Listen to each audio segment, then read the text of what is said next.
Merhaba, ben Meryem. İngilizce akıcı konuşmak istiyorum. Bu yüzden bu kanalı kurdum. Aniden vermiş olduğum kararla şimdi hemen hazırlanıp video çekmek istedim. Bir okuma challenge yapalım beraber. Katılır mısınız bilmiyorum. Ben her gün birkaç sayfa okuyup paylaşmayı düşünüyorum. Bu yüzden hiç kurguya bile bu videoyu sokmadan direkt paylaşacağım. O yüzden belki sıkıcı olur, sevmezsiniz bilmiyorum ama eğer okumada kendinizi geliştirirseniz cümle kalıplarını daha iyi öğrenirsiniz.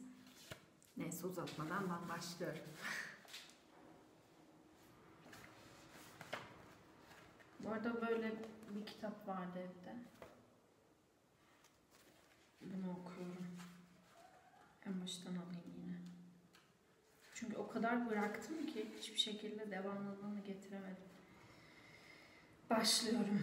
The Sultan and the Shahzadet. The Sultan loved his wife very much. He gave her everything that she could want. But after a few years, he found that she was a very bad woman and was untrue to him. He ordered the wizard to put her to death. When the Sultan said, "All women are bad, I will now marry a new wife every day, and on the next morning she shall be put to death." Bunu kesin yanlış okuyorum.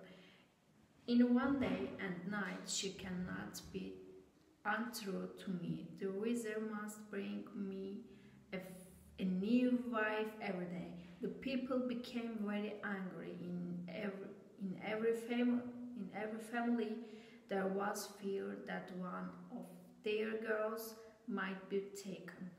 The wizard had two daughters. The elder daughter was Shahzadet. She was very beautiful and brave.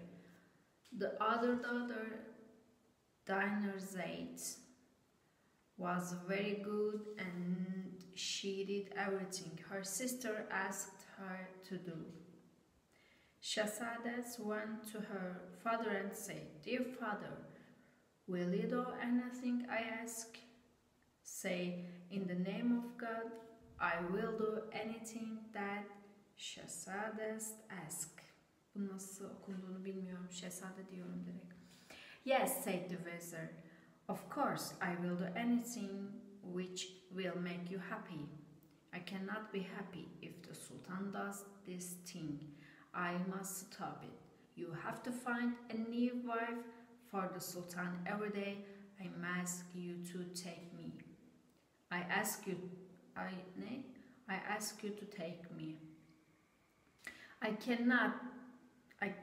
can't do that," said the Grand Wizard. "I can't kill my own daughter." "But you said, 'In the name of God, I will do anything that Shahzadet asks.'" Şey mi diyor acaba? Allah'ın adını verdim, bunu yapabilirim falan. "I said it," answered the wizard, "so I must do it." Then Shahzadet called her sister Dinarzade and said, "When I go to the Sultan, I shall ask him to let you sleep in our room during the last night of my life. You must wake me before sunrise and say, 'My dear sister, if you are not asleep, please tell me one of your beautiful stories before the sunrise. Then I shall begin, and in that way I hope to save the people from their fear.'" So the wizard sent Shahzadet and Dinarzade to the Sultan. The Sultan said, "Yes, your sister may stay in the room." When sunrise was near, Dinarzade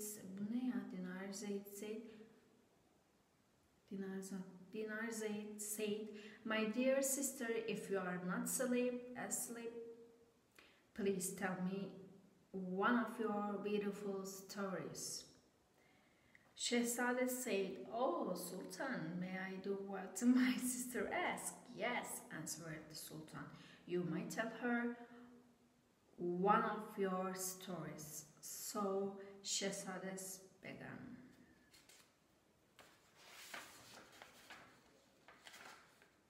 Bitmiş. Kur'an neyse. Şimdi ikincisi. The Rich Man and the Jinn. "Oh Sultan, there was once a very bak bunu nasıl okunacağım bilmiyorum. Rich man, zengin adam. One day he set out on the journey. Bak patladım, görüyor musun? Taking with him a small basket of fruit and bread to eat on his way. When the sun became very hot, he went to rest under some trees near the river. He sat down and began to eat fruit, and as he ate,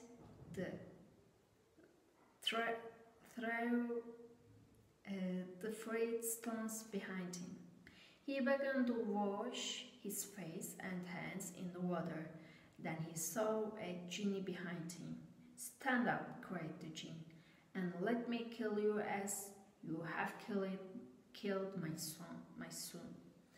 "But," said the rich man, "why do you want to kill me? What have I done?" "Ne yaptım ben sana?" diyor. "You have killed my son." "How could I have killed your son? I have never seen him." You sat down under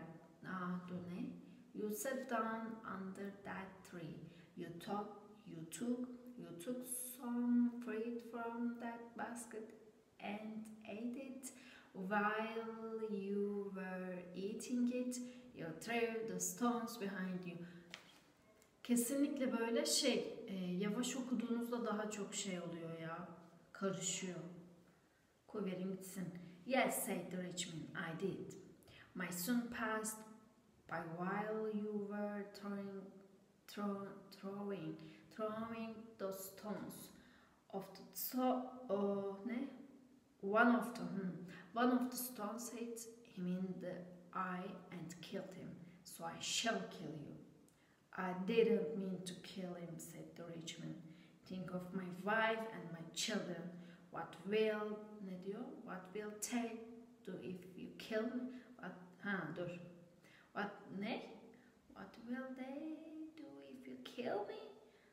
I too have a son who will take care of him. Poor, fatherless boy." Seni diyor, zavallı diyor adam. Şehrazat. Şehrazat. Şehrazat mıymış bu? Yanlış mı okumuşum? Vallahi Şehzade diye okumuş. Şehrazatmış. Neyse, nasıl okuyacağım? Şehrazat looked up at the window. "See," she said, "the sun is rising, so I must stop." "Dear sister," said Dinar, "tell me the end." "I cannot tell you the end because today I shall die. If the Sultan lets me live one more day, I will tell it." Bu daha heyecanlıymış. "Well," said the Sultan, "I will wait you until tomorrow so that I may hear the end of the story."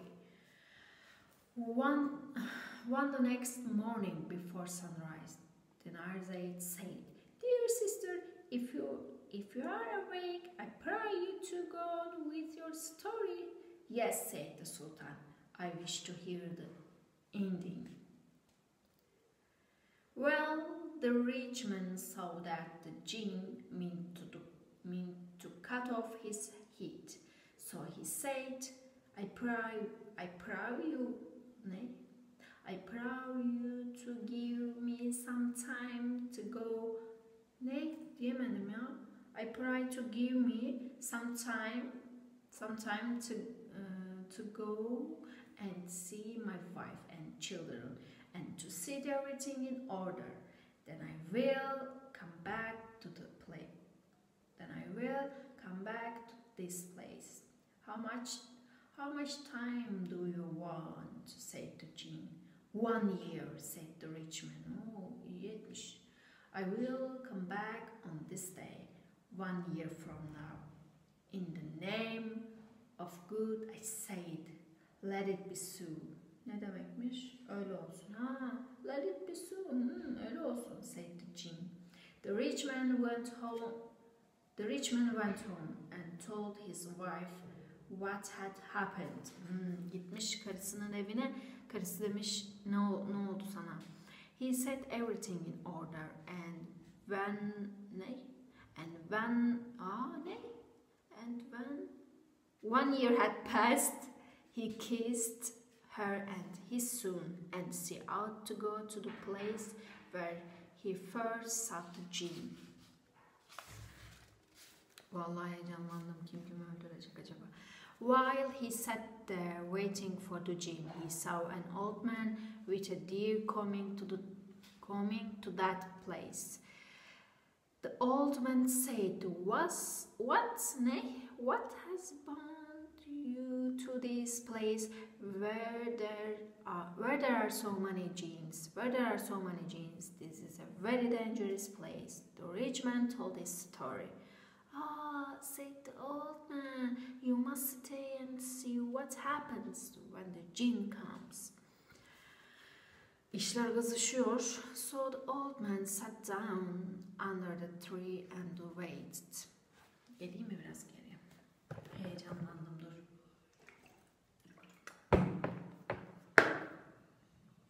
Then another old man came along the road, followed by 2 black dogs. When the second old man heard the story, he said, I must stay and see what happens when the Jean comes. They waited. Then they saw a cloud of dust. Ne demekmiş o? Bir toz bulutu görmüşler. It came near. Then the cloud opened and they saw the Jean. Allah gelmiş. Stand up, cried the Jean, and I shall kill you as you have killed my son. Bitiyor. Son sayfa. Bakalım ne olmuş. The rich man and the 2 old men began to weep. Then the old one with the deer threw himself at the Jean's feet and said, Hear me, I pray you, Jean. I'm going to tell you the story of this deer which I'm leading. If this story pleases you, I ask you to give back to the rich man half of his life, and perhaps this old man has a story about his 2 black dogs. If that story... Bunu diyemiyorum ya. Ne demek bu? Pleases.